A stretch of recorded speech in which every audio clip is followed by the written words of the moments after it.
कलयुग की सती part 5। Good morning, have a nice day. Hello India, hello India.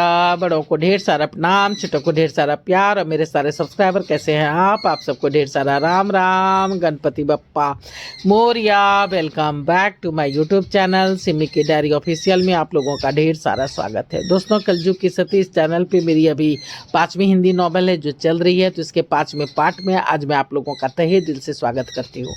दोस्तों, अब तक आपने देखा कि देवी जानकी का दुख दर्द शुरू हो गया है। अब वो गुमसुम रहने लगी है, उसका छोटा देवर पागल हो गया है, अपने होनहार बेटे की तबीयत खराब हो गई है। ये बातें ना ही ससुर पचा पाए ना ही सास। ससुर दिल के मरीज हो गए और दुनिया छोड़ के चले गए। माँ दुर्गा देवी भी चिड़चिड़ी और गुस्सैल हो गई। घर में सभी दुखी है।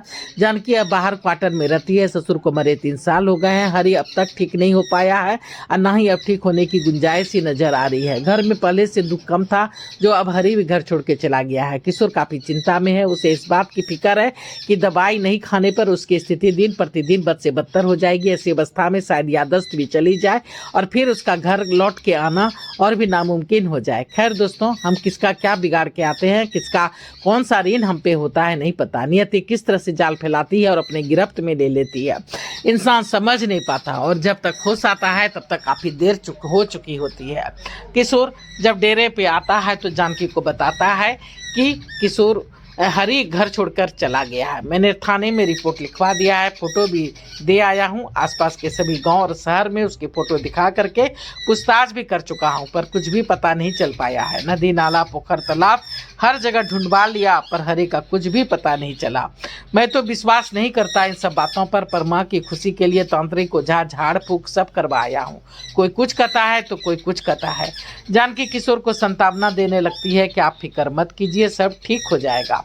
दोस्तों, इंसान खुद को अपनों को फुसलाने के लिए कह तो देता है कि सब ठीक हो जाएगा, पर कभी कभी हालात सुधरते नहीं बल्कि बद से बदतर होते चले जाते हैं। जानकी डर रही थी, सिहर रही थी, अनहोनी का अंदेशा होना शुरू हो गया था, पर बेहद मजबूती से खुद को संभाले हुई थी और किशोर को भी सांत्वना दे रही थी। समय पंख लगा करके उड़ता जा रहा था। समय धीरे धीरे बीत रहा था। कौन भला उसे रोक सकता है, और कहाँ कभी किसी के रोकने पे समय कभी रुका है जो रुकेगा। किशोर की माँ हरि के वियोग में बीमार पड़ गई थी। बहुत प्यार था दुर्गा देवी को अपने छोटे बेटे से। वो किसी भी बेटे के पास नहीं जाना चाह रही थी। कहती हरि आएगा तो घर ही आएगा, मुझे ना देखकर फिर ना भाग जाए। सभी समझा बुझा कर थक गए थे। जब तबीयत काफी खराब हो गई तो किशोर को जबरदस्ती माँ को डेरे पे लाना पड़ा था। अब दुर्गा देवी डेरे पर ही रहने लगी थी।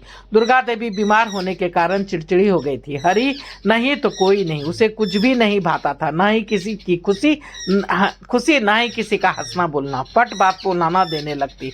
अब खुशियां मनाओ तुम लोग, मेरा बेटा पता नहीं जिंदा है या मर गया, ना ही उसके खाने पीने को भी मिलता है या नहीं। वो दिन रात जानकी और उसके बच्चों को गाली गलौज करते रहती, कभी कभी तो बच्चों को पीट भी देती।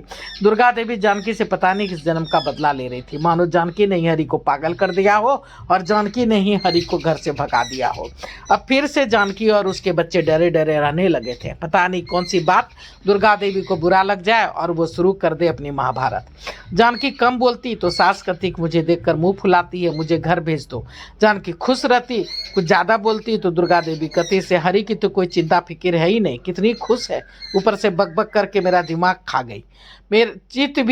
दिमाग खा गई। मेरा चित भी दुर्गा देवी की और पट भी दुर्गा देवी की। जानकी अपना सर पीट लेती, करूँ तो क्या करूँ। जानकी के कुछ भी समझ में नहीं आता था। जानकी बस खाली चुपचाप रोते रहती, सिसकते रहती और भगवान से प्रार्थना करते रहती। जानकी देवी दुर्गा देवी की एक बच्चे की तरह सेवा करती। समय पे दूध फल दवाई देती, रात में पैर भी दबाती, रोज प्रणाम भी करती। पर दुर्गा देवी को खुश रखना असंभव था। वो खरी खोटी सुनाने में कभी बाज नहीं आती। शाम में किशोर के ऑफिस से आते ही दिन भर की शिकायतें सुनाने बैठ जाती। कभी कति जवाब लड़ाती है, कभी कति दूध में पानी मिला के देती है, तो कभी कति की इतना तक कह देती कि मुझे बच्चों का झूठा खाना खिलाती। किशोर सब समझता था कि माँ झूठ बोल रही है, पर समय की नाजुकता को देख चुप रह जाता। जानकी रोती सिसकती रहती। किशोर तो जानकी से कुछ नहीं कहता, पर रोज रोज के घर के कलह से किशोर जो है सो वो अब घुटने लगा था।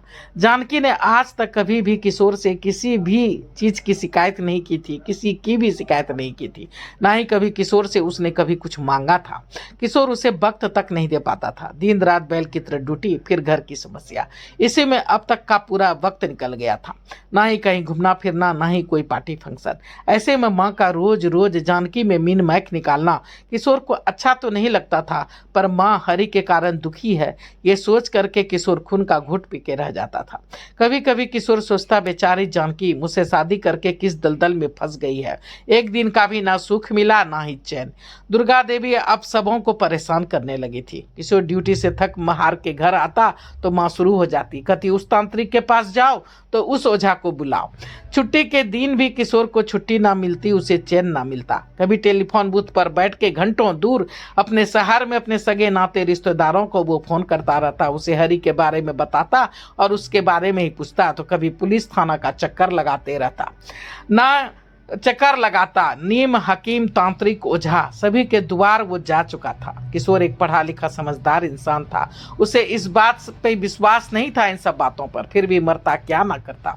घर की शांति और माँ के संतोष के लिए वो हर यत्न करता। किशोर बहुत ही अच्छा इंसान था, बहुत ही समझदार इंसान था। समय धीरे धीरे बीत रहा था। जानकी सब तमाशा देखती, छुप छुप के रोती, पर किशोर से कोई शिकायत नहीं करती। वो परेशान किशोर को और परेशान नहीं करना चाहती थी।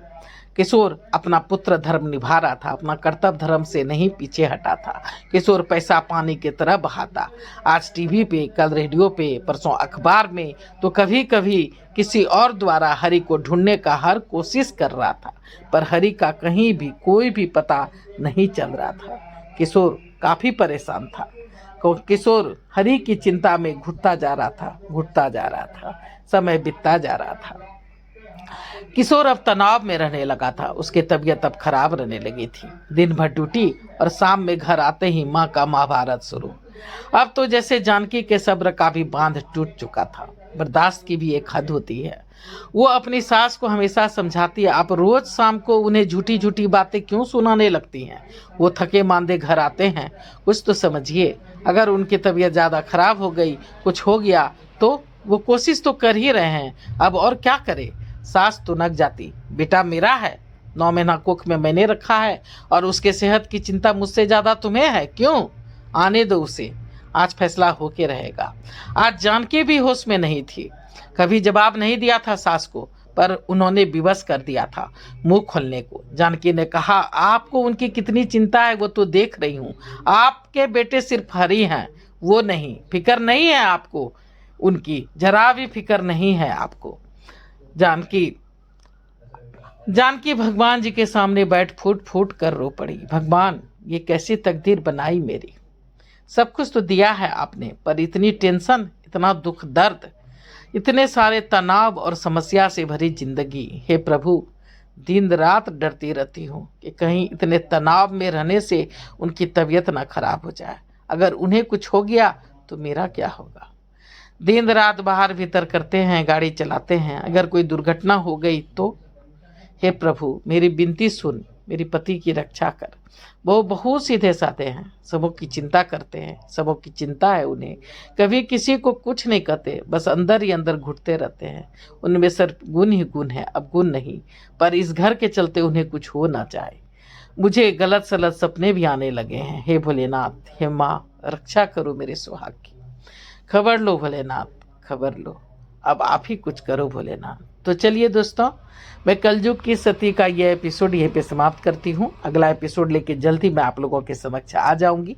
अगर पहली बार चैनल पे आए हैं तो थोड़ा सा सपोर्ट कर दीजिए। सपोर्ट करने के लिए सब्सक्राइब कीजिए, लाइक कीजिए, शेयर कीजिए, कमेंट्स कीजिए, बेल का बटन जरूर दबाइएगा, ताकि जब जब मैं वीडियो डालूंगी तो आप लोगों को नोटिफिकेशन मिल सके। अब मैं अपनी वाणी को यहीं पर विराम देना चाहती हूँ। जय भोलेनाथ, हर हर महादेव।